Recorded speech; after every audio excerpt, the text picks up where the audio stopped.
Jerry Kelly and I have just had our meeting with the British Secretary of State, Theresa Villiers, and some of her officials.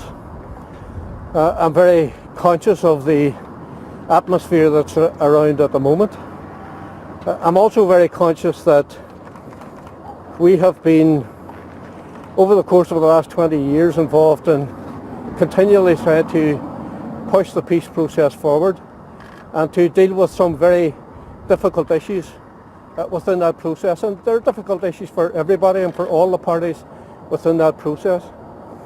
But one issue that really had to be dealt with was the issue of people who were described as on the run.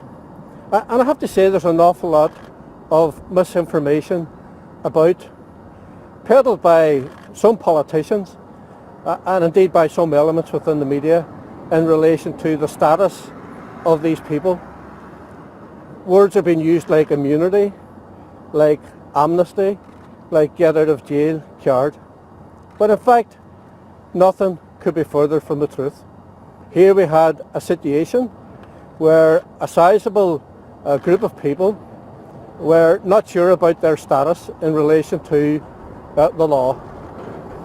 Their names were put forward and it was decided that no charges could be proceeded with against these people.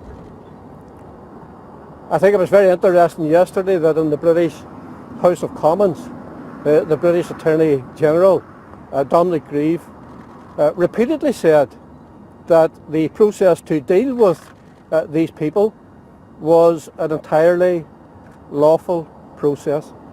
And throughout his contribution to the questions that he was asked, he made that absolutely crystal clear. Now, where did this come from? This came from an agreement with two governments, the British government and the Irish government, that the issue of on the runs had to be dealt with.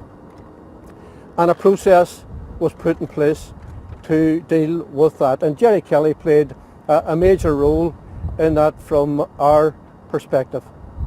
Now, I think it's also becoming increasingly clear to people that we weren't the only people who knew about this, that the information about this was actually within the political arena and to a certain extent within the public domain.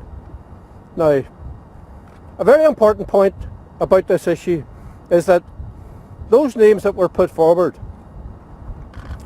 those people were told no charges could be proceeded with or brought against them. There were also another smaller number of names that people were told that charges would be proceeded with if they returned to the north. So I think that information blows out of the water this argument of amnesty or immunity or get out of jail card. And indeed one of our colleagues who has played a very prominent role in this peace process over many, many years in dealing with the US government and the US State Department, Rita O'Hare, is actually in that category. So Rita didn't get a get out of jail card. Rita is still, in literal terms, one of those described as on the runs. So I think that disproves the argument that people are making. The other very important point is the fact that it has been shown, particularly over the last 24 hours, that this is a matter that has been discussed on a number of occasions at the policing board. So all the political parties knew it, and I think that the testimony or the contribution to the policing board meeting of 2010 from Assistant Chief Constable Drew Harris is very revealing in terms of the amount of knowledge that people knew. Now, I listened to, for example, Alec Atwood say last night on the Nolan show that he knew nothing about this. Alec was actually at that meeting where Drew Harris outlined the fact that there was a scheme. Yes, we all accept that there was no mention of a letter, but I actually think that that's a superfluous point. Everybody at that meeting knew that there was a scheme and that over a period of years that scheme was being proceeded with. One of Alec's favourite words is interrogate. I hear him all the time asking to interrogate this and to interrogate that. Well, why didn't he interrogate? what he was told by Assistant Chief Constable Drew Harris? Why didn't the rest of them representing all of the other parties interrogate it? But of course I don't rely on that alone. I rely on the Eames-Bradley report itself. I rely on Dennis Bradley, someone who has enormous credibility within the community. And I rely on the contribution to this debate in Jonathan Powell's book, where he makes it absolutely crystal clear that the DUP were aware that there was a process in place to deal with this situation. So here we find ourselves now where it has been contended that there might be the resignation of the First Minister. Well, I have to ask the question, what would that achieve? It would lead to an election, and Sinn Féin's not afraid of elections. We have no difficulty whatsoever in facing into an election. But the question has to be asked, what would that achieve? In my view, absolutely nothing, because on the other side of that election, those of us who have political responsibilities would be charged with the responsibility of taking forward the general thrust of the Haas proposals, because those proposals are not going to go away.